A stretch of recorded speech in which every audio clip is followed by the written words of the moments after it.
মাহমুদুর রহমানকে দ্বিতীয় দিনের জেরা করছেন শেখ হাসিনার রাষ্ট্রনিযুক্ত আইনজীবী। আদালত প্রাঙ্গণে আছেন সহকর্মী মাহতাব মিনহাজ। সবশেষ খবর জানতে সরাসরি যুক্ত হচ্ছি তার সঙ্গে। মিনহাজ, আমাদেরকে আদালত প্রাঙ্গণ থেকে জানাবেন এই মুহূর্তে আপনার কাছে সর্বশেষ কি তথ্য আছে এবং দ্বিতীয় দিনের জেরা এখনো শুরু হয়েছে কিনা,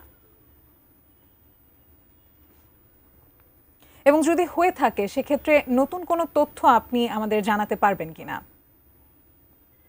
আদ্রিতা, আসলে যেমনটি আজকে ট্রাইব্যুনাল হচ্ছে 10:30টায় শুরু হওয়ার কথা থাকলেও একটু আগেই কিন্তু ট্রাইব্যুনালের কার্যক্রম শুরু হয়েছে। আপনি যেমনটি জানেন, আজ ট্রাইব্যুনাল হচ্ছে শেখ হাসিনার বিরুদ্ধে যে মানবতা বিরোধী অপরাধের যে মামলাটি হয়েছে সেই মামলার 46তম সাক্ষী মাহমুদুর রহমানের আজ তার সাক্ষ্য গ্রহণের পর যে জেরা হওয়ার কথা, সেই জেরার দ্বিতীয় দিনের মতো আজ জেরা শুরু হয়েছে এবং সেটি কিছুক্ষণ আগেই শুরু হয়েছে। আমরা জেরার সেখানে ছিলাম। আমরা যেমনটি শুনতে পেয়েছি, আসলে মাহমুদুর রহমান একজন সাংবাদিক, একজন ইতিহাস গবেষক এবং তিনি একজন লেখক। আসলে সেই হিসেবে তিনি গত 15 বছর শেখ হাসিনার যে ফ্যাসিস্ট রেজিম, আসলে সেই রেজিমে তিনি আসলে শেখ হাসিনার দ্বারা সংগঠিত যে বিষয়গুলো দেখেছেন তার সাক্ষীতে বর্ণনা করেছিলেন।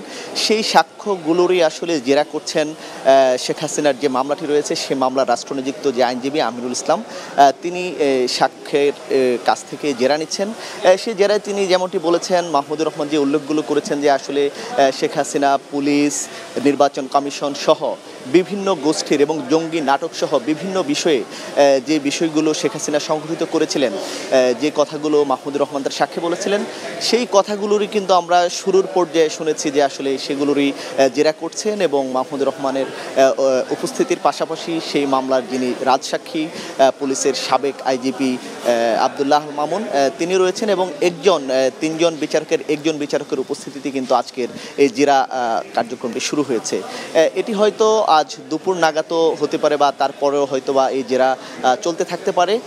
যদি দুপুরের মধ্যে শেষ হয়ে যায়, হয়তো এই মামলার আরেকজন যিনি সাক্ষী রয়েছেন, এনসিপি নাগরিক পার্টির যিনি আহ্বায়ক নাহিদ ইসলাম, হয়তো দুপুরের পর তিনি আসতে পারেন, তিনি এসে হয়তো তার যে সাক্ষ্য সেটি দিতে পারেন এবং আমরা এই সাক্ষ্য গ্রহণের পর যে জেরা চলছে, জেরার সর্বশেষে হয়তো আমরা কিছুক্ষণ পর হয়তো 2টার দিকে যিনি রাষ্ট্রপক্ষের আইনজীবী আছেন এবং যিনি প্রসিকিউটর আছেন, তিনি হয়তো আমাদেরকে জেরা শেষ করে যে মধ্য বিরতিটা হবে তখন জেরার যে বিষয়গুলো তিনি গণমাধ্যমের কাছে প্রকাশ করবেন, তখন আমরা হয়তো আজকের জেরার পুরো বিষয়গুলো আপনাদেরকে জানাতে পারবো।